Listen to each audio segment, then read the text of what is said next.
Hello guys, good morning, good afternoon, good evening sa lahat. Welcome to my YouTube channel, Roselski TV.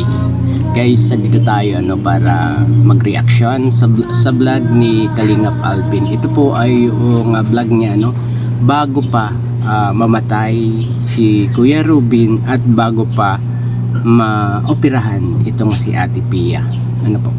Pero bago ang lahat ay pakisuportahan po muna ang ama ng Kalingap, Kuya Val Santos Matubang, Ate Eda Vlogs at Kalingap Rap. At ganun din yung may-ari ng video na ating re-reactionan. At ganun din si Kalingap Edo. Support po natin ang lahat ng legit na charity vlogger ng Kalingap. At ito guys, mag-start na po tayo. Unahin po natin ay yung parang may nagtatanong sa kanya ng mga viewers kung bakit hindi nagbablog itong si Kalingap Alvin doon kay Kuya Robin. Ito po ang kanyang sagot dito. May mga nag-check sa akin na bakit hindi ko siya puntahan vlog. Bakit wala pang vlog si Kalingap Alvin. At meron po kasing meron po tayong pamantayan. So, meron po kasing tumutulong which is si Kuya Val. So, siya muna po yung andon, siya yung busy, everyday nandun. At siya yung, kumbaga, Papa Val, kumbaga, Kuya Val, Papa Val. So, siya yung pinaka, dun, mag-vlog kasi siya yung may mas malaking channel. At, ma-focus yung mga, sa kanya, yung mga sponsor. So, nakapag, na din po tayo, nakapag-pledge na din naman tayo dun kina Kuya Robin. Pero, kukumustahin din po natin. So, hindi naman natin siya iiwan. Hindi natin siya iniwan lalo na sa ganitong pagkakataon na nasa pagsubok sila. Sinasama ko po sila sa panalangin at meron po akong schedule na pupunta na kahit walang vlog, magpe-pray lamang po.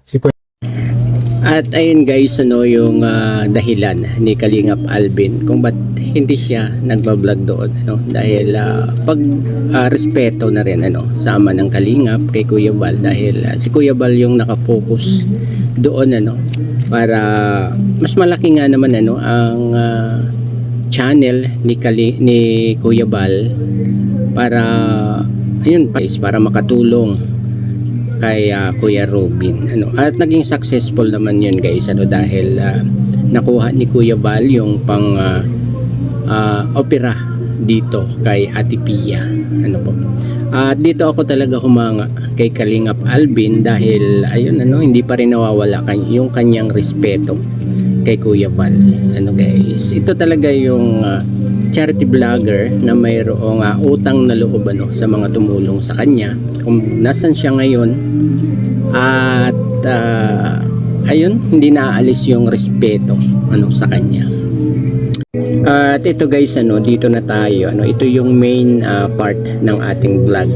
Ito yung pagsisiwalat ni Kalingap Alvin na may sinabi sa kanya, may isinumbong sa kanya si Ate Pia tungkol kay Kuya Robin. Ito guys ay hindi natin talaga inaasahan na marinig na ganito pala itong si Kuya Robin. Guys, ito po. Nagsumbong na si Ate Pia mga Kalingap na si Kuya Robin daw ay hindi natutulog. Siyempre kapag hindi na natutulog, dire-diretso na yun, baka mawala na sa sarili si Kuya Robin. So, medyo maselan dito kasi ang iniisip natin yung mga baka anong mangyari sa mga bata, mag-aalala sila, baka ma-stress din yung mga bata. So, nasa social media na din, wala tayong magagawa. At gusto ko din magpaliwanag doon sa mga nagchat sa akin, sa Kalingap Alvin. Kasi usually ako lagi namumusta doon. At syempre kaibigan ko po yun sa Kuya Robin. Mabuting tao po si Kuya Robin mga Kalingap. Iba lang kasi yung culture niya. Marami pong galit kay Kuya Robin. Lalong-lalo na. Ngayon, sabihin ko na po sa inyo mga Kalingap. Kasi sa kanyang barangay, marami po ang galit sa kanya. Kasi iba kasi yung culture ng Kuya Robin. Sa India, iba kasi ang culture ng India. Kasi ang culture ng India is kapag ka ikay walang wala, talagang ibabash ka personal. Kung ang ginagawa, umayos ka, kagtama-tama dito. Kaya ka mahirap ganyan-ganyan yung mga parang yung mga down na tao, pinapagalitan talaga nila. Kaya si Kuya Robin, yung culture niya dito, medyo napapagalitan niya yung mga tao doon na sa kabarangay niya na parang sa tingin niya ay mali yung ginagawa. So, yung ibang tao nayayabangan kay Kuya Robin. Kaya, madami nagsusumbong sa akin about doon. At naintindihan ko sa Kuya Robin bakit ganun siya. At mapagkumbaba din si Kuya Robin. Mabait siya. Matulungin din si Kuya Robin. Mabuting tao po si Kuya Robin. Kaya huwag natin i-bash. Grabe guys, yun pala yung story ni Kuya Robin doon sa lugar niya, guys, na ayun nga, sumbong ni Ate Pia na hindi na tumutulog itong si Kuya Robin, guys. So syempre, masama talaga ang epekto niyan, yung wala kang tulog, di ba?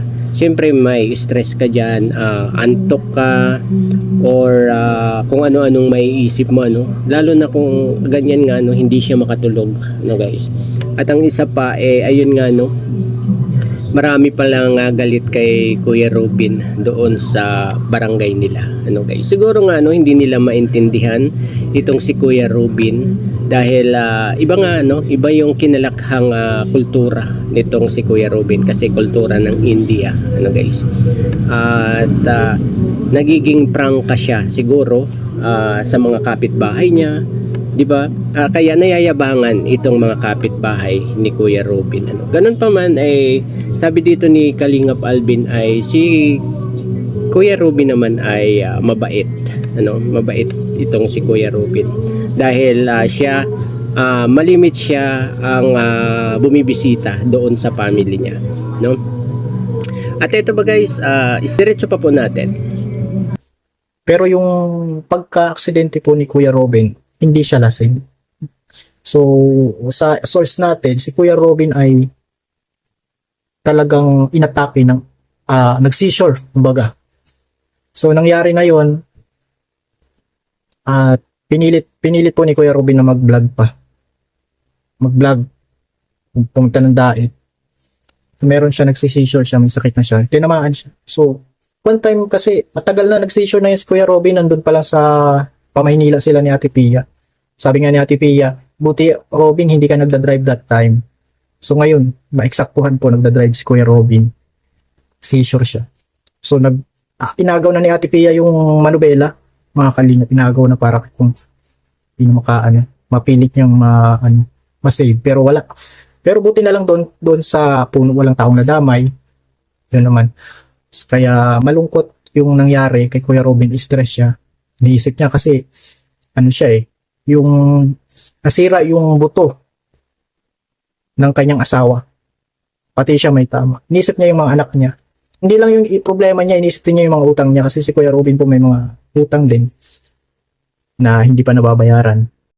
Ganun pa man guys, sinigurado ni Kalingap Alvin doon sa nangyaring aksidente na yon ay hindi lasing itong si Kuya Robin.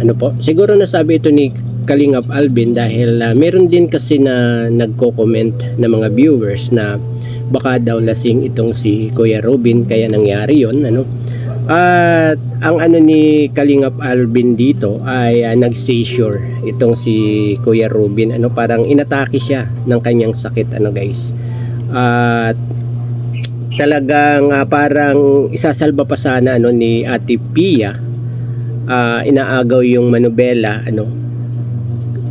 pero hindi na rin naisalba, at buti na lang guys dahil doon sa puno sumalpok, guys, hindi sa maraming bahay, di ba? Mas malaki sana ang naging pinsala noong aksidente na yon kung sa bahayan siya napunta, di ba?